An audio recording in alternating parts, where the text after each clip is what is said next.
And we are back with the GSMC Wrestling Laureate podcast, brought to you by the GSMC Sports Network. I'm your favorite wrestling fan here, Eric Rodriguez, every Monday through Friday, 8 p.m. Pacific Time, 11 p.m. Eastern Time, not on Monday through Friday.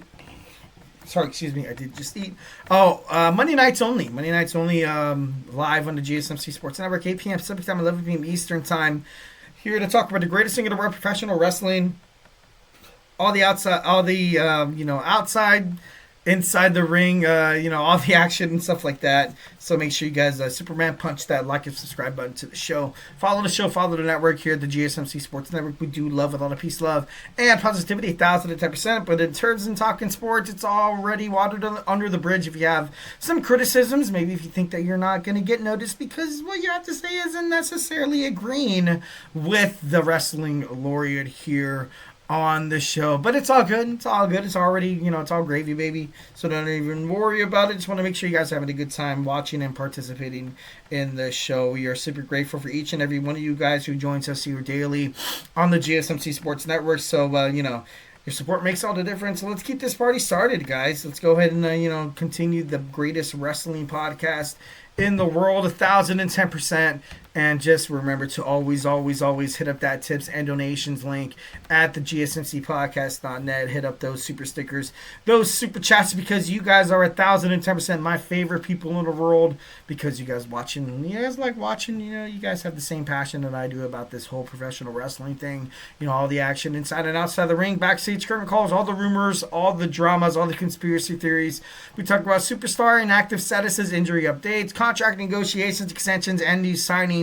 We talk about promotions like WWE to AEW to Ring of Honor to Stardom to New Japan Professional Wrestling to Deathlock Professional Wrestling to Major League Wrestling to Game Change. If it makes major news in the world of professional wrestling, we talk about it here on this show, 1,010%. So make sure you guys Superman punch that like and subscribe button to get some cool notifications when we go live or when we broadcast and upload some new content. So make sure you guys also leave some comments after you watch the shows.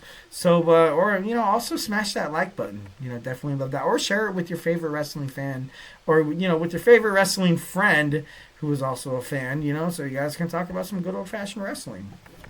All right, without further ado, we have AEW Revolution from the Crypto.com arena in the city of Saints and Lost Souls, Los Angeles, California. We have AEW Revolution. All in all, I got to be honest, besides the ending, it was good. It was really, really good.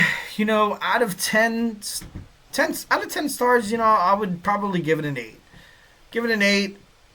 I thought the Mariah and Toni Storm match should have been the main event. It's the finale between the three. It was the rubber match for the AEW Women's World Heavyweight Championship, and it wasn't it wasn't gifted to us, but all in all it was pretty decent. First match, we have AEW Revolution 0 Hour. We had about 3 matches. Obviously, wasn't able to kind of keep up with all of them, but I did watch this one. It was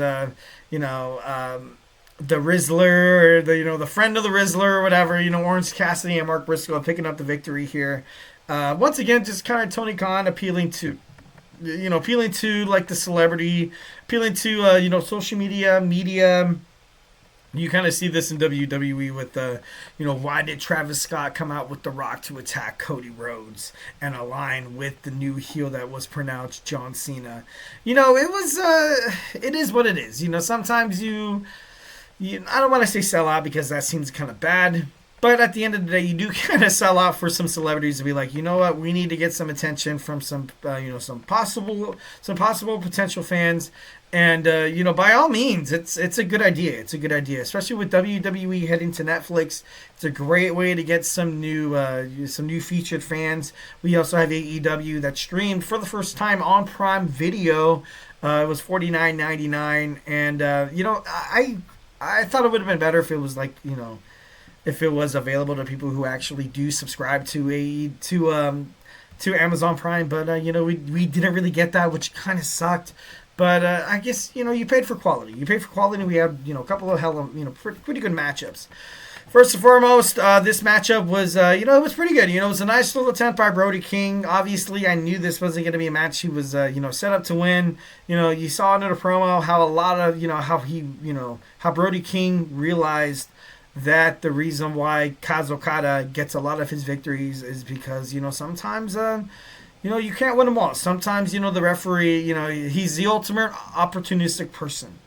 And Okada was able to kind of do the same thing and defeat Brody King here to retain that AEW Continental Championship. I'm being me personally as an AEW fan, and I am a fan. But I'm kind of getting tired of this reign. I ultimately are getting tired of this reign. I feel like it would have meant more if you had this whole, the EVPs and the Elite storyline go through. But instead, it wasn't really working out. The moment Jon Moxley made his way to All Elite Wrestling to start his Death Riders thing, that storyline with Matthew and Nicholas Jackson, Jack Perry, and the AEW Continental Champion Kaz Okada, it went to shit. It went to crap. It went to crap. 1,010%. It did not work well. So now Okada looks weak. Jack Perry's nowhere to be found. He wrestles in New Japan Professional Wrestling. Matthew Nicholas Jackson straight up ran to New Japan Professional Wrestling because they're like, we kind of screwed that one up there. And the only one that's kind of left to take the heat and to kind of be looked at as like a joke, at least in my opinion, 1,010% in my opinion, is Kazuchika Okada, the AEW Continental Champion. He's there to kind of take the heat. He's there to kind of, be that one trick pony, that one line pony that, he's still the Rainmaker. He's still the man that Matthew Nicholas Jackson wanted to promote in AEW. They signed him to a giant contract. He made his debut in AEW, defeated Eddie Kingston for that championship.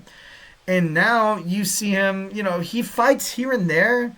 And I feel like his credibility is lost, and I don't know if that makes a lot of sense to you people, because he, the way he wins, it's just a little scratchy, just a little.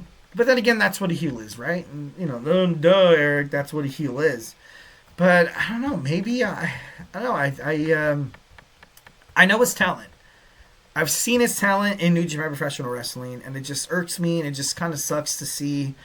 Him not kind of live up to that potential. Like I said, maybe, backstage he just seems like a one-trick pony. The Rainmaker and stuff like that. He steals wins, mostly because, I backstage Tony Khan maybe is like, okay, this is how you're going to win. You're going to do this and that and the other. You're going to heal. It makes sense.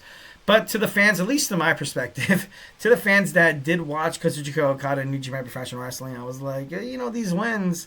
this isn't what New Japan Professional Wrestling really is about. But, overall, it was a good match. It was a good match, with the heel obviously winning, so I guess I can't be too upset. Maybe I am too connected to this, but maybe I should give Okada a little bit of slack. Well, you know what? I do give Okada 1,010% of the slack. I just, kind of hating on AEW creative writing there and bookings, but it didn't really make sense. But it is what it is. Next, we had Swerve Strickland defeat Ricochet to become the number one contender for the AEW World Championship. He makes an appearance at the end of the night to attack Jon Moxley, and I want to see Swerve win this match. I want to see Swerve beat the holy hell out of Jon Moxley because I do love Mox. I do. This Death Riders thing, it did rejuvenate a little bit of what happened in AEW and like that lame duck storyline that was, Matthew Nicholas Jackson, the EVPs running rampant all over Dynamite, Collision, and Rampage. I get it. I like it. But at this point, you just have Jon Moxley doing these, wash, rinse, and repeat promos. Wheeler Yuta being abused. Marina Shafir, Claudio Castagnoli, the Bastard Pack, doing his dirty work. Right now it seems a little repetitive. If somebody was to dethrone Jon Moxley, I personally think maybe it might be Darby Allin at all in Texas. The ultimate babyface win, possibly. But, a year from now at Dynasty, you had Swerve Strickland win that AEW World Heavyweight Championship against Samoa Joe in that triple threat match. Maybe this might be a way for it to come full circle. I loved how AEW represented their first ever African American AEW World Championship winner in Swerve Strickland. So I would definitely, but that's once again, wrestling fan biases. Swerve Strickland, one of my favorite wrestlers. Since I was introduced in AEW, I was like, man, this guy's really, he's pretty badass. He was special. Only to find out he did fight in, WWE as well. And I was like, holy crap, really? Ricochet, all power to you. Salute to you, my man. Give it your best. Wasn't good enough to beat Usos. I kind of, I felt for Prince Nana once when he kind of walked away and he was like, man, screw you, man. Like, for me, I was kind of like, what is this for? This obviously has to be for a reason. Only for it to kind of be like there was no reason behind it. I kind of thought Prince Nana was going to screw over Swerve Strickland and be like a Ricochet kind of guy. Ricochet as well, coming in as this bratty, snooty, cocky, self-centered kid with the backwards Philadelphia Eagles hat that he wore on Dynamite last week. I feel like if Ricochet maybe had a belt, that would have made sense. But I feel like Ricochet needs a championship in AEW. I do. I feel like that 1,010%. Obviously, I don't see him wearing that Continental Championship. Now you have Omega holding that International Championship. And, maybe some Ring of Honor television champion. I can see that happening. But this kid needs a belt because, he's successful first and foremost. And second of all, he just deserves it. He deserves it. The way you see Ricochet, although you might not like him, with the golden scissors and stuff like that, exposing, the turnbuckle, this and that and the other. There's something about Ricochet that you really cannot deny the fact that he really keeps the audience on the edge of their seats. He is Mr. Pay-Per-View. He is kind of like the RVD of AEW. And he's kicking ass. I want to see this guy win. I feel like as of right now, he'd be more of a better Ring of Honor World Champion than, Chris Jericho. But, you know what? It is what it is. It is what it is. And, didn't Jericho lose that championship? Maybe. I could be wrong. I could be totally talking on my arse here. But I just want to see Ricochet pick up some gold. But I do not think it's going to be in AEW. I think it might be in Ring of Honor. Maybe the CMLL. Maybe in the independent circuits, maybe, Prince Puma, maybe makes a comeback.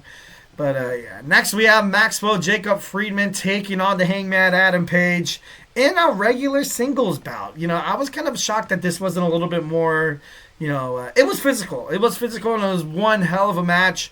Obviously, a lot of fans wanted to see the whole Hangman Adam Page thing come into fruition, and it did. It did. So, he was able to pick up the victory, which was good for Hangman. MJF, for me, I feel like he was kind of riding this high. He was kind of riding the wave of success a little bit here. And, what happened on Dynamite the last episode where he was carried off and he was going to light Adam Page on fire, and then... I don't know. I just feel like MJF should have won. I might be crazy, and which is possible, but I feel like MJF should have won this match. I do feel like that 1,010%. Like I was talking about, during my preview of AEW Revolution, these are literally two cornerstone pieces of what makes AEW. They started from the beginning. They're both young, rising superstars that they need to. Not prey on. That sounds a little weird. But they need to be successful so they could, sell merchandise. They can, sell tickets. So they could, sell, new wrestling generational fans to, come to, invest their time into watching AEW. And MJF does that. Obviously, that's MJF. And Hangman, he has...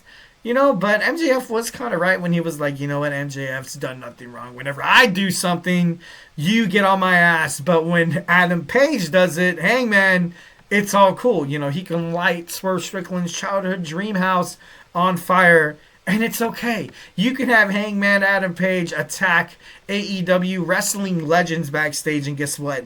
It's okay. You can have him throw fits because he's not getting what he wants, and it's okay. So it's... I'd like the perpetuation, the perspective, that the storyline was ultimately headed into. But I thought MJF should have picked up this dub. I gotta be honest, I thought he should have. Tag team match. There's not really much about this, but the Hurt Syndicate really on it. I don't know if any of you guys, if you guys watched this match or not. If you didn't, just know that the Outrunners look like professional wrestling fans fighting in AEW, and that's cool. That's awesome. They do the Hulk Hogan like pump up, they do that kind of stuff. Yeah, round of applause. That's cool and all. But to beat the Hurt Syndicate, you're gonna need a little bit more than just the wrestling fans, alter ego or whatever. Bobby Lashley and Shelton Benjamin handled this match very, very soundly. They dominated them from the beginning. There was no chance that the Outrunners were going to win. The way the match ended, you had the knee to the face off the top rope by Shelton Benjamin on both Outrunners, and he had a spear by Lashley. He had a clean sweep that was the Outrunners. But the Hurt Syndicate, they look like they're not stopping. And I looked at it, and I tried to look at it in such a positive perspective, but I saw the way that I saw how Bobby Lashley was ultimately underutilized in WWE for basically forever. For in his first run, also in his second run, with the whole Hurt business and stuff like that. And I'm kind of getting a little hints at it here and there. As the AEW World Tag Team Champions, like I don't really. I don't like seeing Bobby Lashley standing on the corner. Why didn't once when Bobby Lashley debuted in AEW walk up straight to Jon Moxley's face to be like, I'm next, that would have been absolutely explosive. MVP wants people to get behind the Hurt Syndicate, but then they're just tag team merchants. They're scoring easy tag team wins in the tag team division in AEW, which by all means. Besides Private Party, and of course, in the, CMLL, also New Japan Professional Wrestling, you have all these other tag teams. But in AEW, they're just, it's just easy. It's just too easy. So now you need a little bit of a challenge. So I feel like it would be ultimately beneficial for the Hurt Syndicate to maybe add another member. Cedric Alexander did recently get released from WWE, so we could have a Hurt Business reunion here. Bobby Lashley gives the belt to Cedric Alexander, and now we have Bobby Lashley going after Kenny Omega, going after Kazuchika Okada, or maybe going after Jon Moxley or Swerve Strickland, which would make a lot more sense. I would prefer that than seeing him in the tag team division.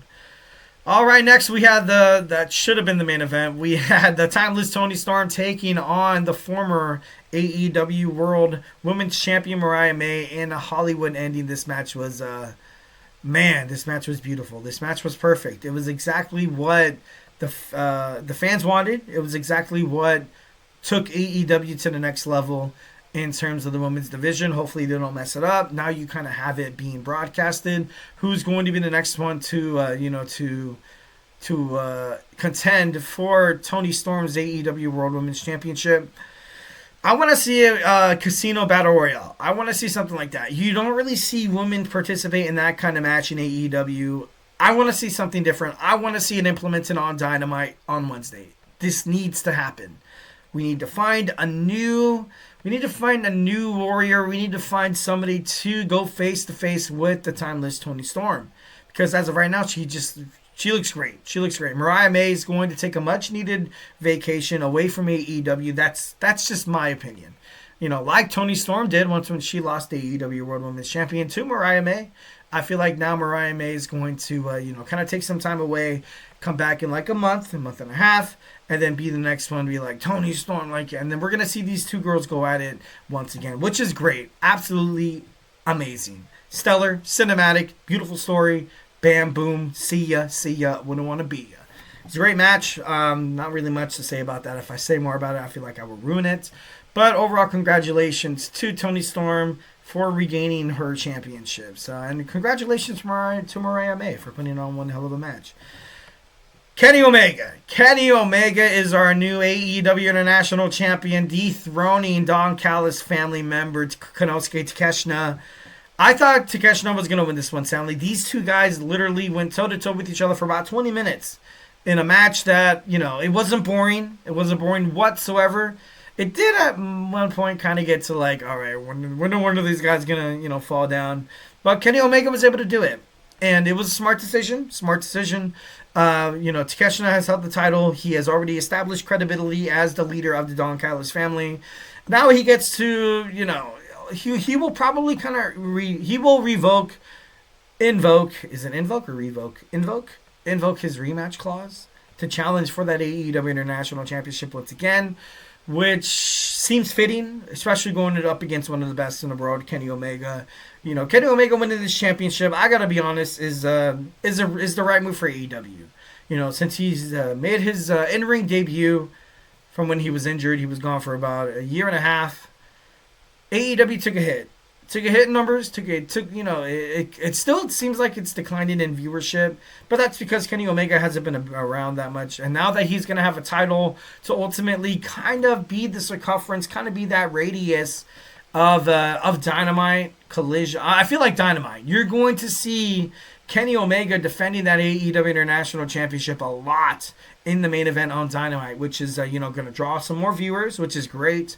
Konosuke Takeshita, very known in New Japan Professional Wrestling, but here around the United States, where you have a lot of like, I don't want to say like Southern meatheads. I'm just kidding. No, not like that. But you have a lot of traditional wrestling fans. You have a lot of fans that watched Kenny Omega kind of coming up in the in the independents. That's the main reason why a lot of AEW fans kind of go. They kind of know a lot of this international talent like Konosuke Takeshita. But now you have Kenny Omega being the champion. Kenny Omega is something that the fans wanted. It's something that the company definitely and desperately needed at this point. So why did Kenny Omega dethrone Takeshita at Revolution? Me personally, I thought it would have made the Don Callis family seem strong, would have made them seem absolutely like this juggernaut, unstoppable force if you would have had Konosuke Takeshita successfully retain the AEW International Championship. But then, he lost, and then, of course, Kyle Fletcher lost as well. For a little while there, you kind of had the Don Callis family being a little bit of a joke. Then Lance Archer, then the Machine, Brian Cage, and then, Kyle Fletcher turning his back on Will Ospreay, and now this whole Mark Davis thing. And, you kind of had them, seeming like one cohesive unit, that it was going to be one, a couple of badass superstars doing whatever it takes to gain gold in AEW. But as of right now, it kind of seems like a little weak here and there. But not taking anything away from Konosuke. I feel like he is ultimately the shining star in the Don Callis family. And I can't wait for his rematch against Omega, and it's going to be great. I feel like it's going to happen at Dynasty, and maybe you might get a title switch, maybe not, but ultimately these two competitors know each other like the back of their hands, and it's definitely not the last time these guys are going to be meeting. Next, we have Mercedes Moné successfully retain the Nerd TBS Championship against Momo Watanabe. Good, it was a good match. Both girls obviously injured after the bout. Mercedes Moné continues to be absolutely dominant, continues to be absolutely, she's a stellar performer. She really is. She has great matches.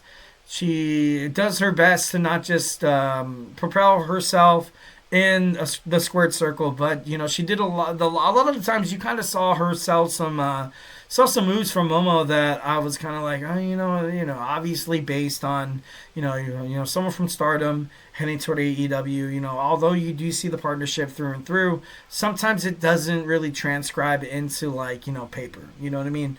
But this match was good between both the competitors. 4 belts, Moné continues her reign in AEW, and I don't feel like it's stopping anytime soon. She's approaching her 1-year anniversary at AEW. Obviously, she's made one hell of a mark in All Elite Wrestling, the CMLL, New Japan Professional Wrestling, and Ring of Honor. So congratulations. I do not see her title reign ending anytime soon, being brutally honest. I don't want to say I see her running with this until like All In Texas, where maybe you have somebody dethrone her. It's like, oh, that's cool. Somebody beat Mercedes Moné. But thinking about the people on the roster, I don't really see a name that could do that. I really don't. Maybe if Athena drops her Ring of Honor World Women's Championship, maybe, and then she comes to get Mercedes Moné's AEW TBS Championship. Maybe that could be because Athena, super amazing, super great. And I don't know, she's awesome. She's awesome. Next steel cage match. Will Ospreay, the aerial assassin, taking on the Protostar, Kyle Fletcher, the Don Callis family. Great match. A lot of blood. A lot of bad blood. Definitely. It was kind of cool to see both these superstars, like I love to reiterate on my podcast, is, there's a reason. There's definitely a reason, 1,010%, why wrestling promotions they see they see two men in the locker room that have amazing chemistry. Mostly they've had success in the tag team division, like Triple H and Shawn Michaels, SummerSlam 2002, Kevin Owens, Sami Zayn, obviously the unsanctioned match at Elimination Chamber, El Generico, also Kevin Steen, Ring of Honor. You had that I Quit match between Christian Cage and Adam Copeland for the TNT World Championship a couple months back. It's because these guys, they know each other like the back of their hands. They trust each other. When they were doing a lot of crazy crap, a lot of crazy stuff, that Spanish Fly from the top of the steel cage was amazing. And Kyle Fletcher yelling at Will Ospreay, like it was nice. And, kind of licking the blood, like it was exactly what we expected from this match. It's a rivalry that is hopefully... I want to see Will Ospreay kind of move on from this. I want to see what's next for the Don Callis family because, like I said, you have Takeshita dropping that AEW International Championship at Omega. And, it'd be kind of cool to see Will Ospreay go after Omega and have a nice little match at Dynasty coming up. That'd be pretty badass. But, overall, great match. It was honestly one of my favorite matches on the bout. Being honest, I know they got a lot of hate online. A lot of people were saying that, Mariah May, Toni Storm, Will Ospreay, Kyle Fletcher should have been the main event of AEW Revolution. But I didn't mind this match. You had Christian Cage come in, and I got to be honest, I didn't like it. I thought it was ultimately, I don't know, I thought it was, I thought Christian Cage was holding on to that contract for such a long time, since August. And then he just comes in just to kind of have it wiped away. What does that do for Christian Cage? What does that do for the patriarchy? It goes to show that AEW just has so much talent. There's just so much talent. Who's gonna get who's gonna get the attention today? It's not a good spot to be in if you're Tony Khan. It really isn't. Imagine it was kind of compared to the Money in the Bank cash-in from Austin Theory. It was that. It was that bad. The match was decent. You had that, like I ultimately predicted.